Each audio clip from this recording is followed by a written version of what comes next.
Air सियाल की कहानी, एक ख्वाब, एक परवाज, एक राज। ये कहानी है पाकिस्तान की एक ऐसी एयरलाइन की जिसका ख्वाब देखा गया सियालकोट के सन्नाटकारों ने। जहां बाकी एयरलाइंस हुकूमत, बिजनेस टाइकून्स या अमीरों ने बनाई, वहीं 2017 में एक फैसला हुआ। सियालकोट चैम्बर ऑफ कॉमर्स ने कहा, अब हम अपनी एयरलाइन बनाएंगे।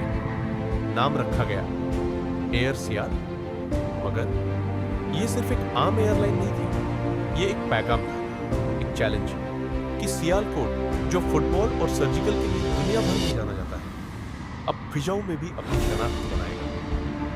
पहली परवाज 25 दिसंबर 2020 को कराची से इस्लामाबाद के लिए रवाना हुई।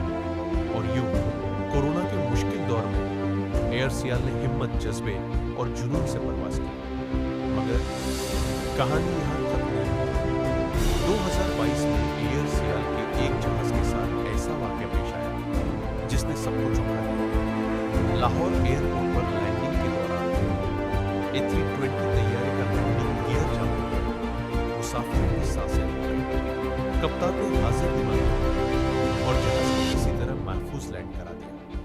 हादसा टल गया, मगर सवाल छोड़ गया, क्या ये तकनीकल खराबी थी या कोई अंदरूनी साजिश, या महज किस्मत का खेल? एयर सियाल आज भी काम कर रही है, मगर उसकी फिजा में अब भी कुछ सवाल गर्दिश करते हैं। क्या ये एयरलाइन एक कामयाब ख्वाब बनेगी या किसी दिन ये ख्वाब टूट जाएगा?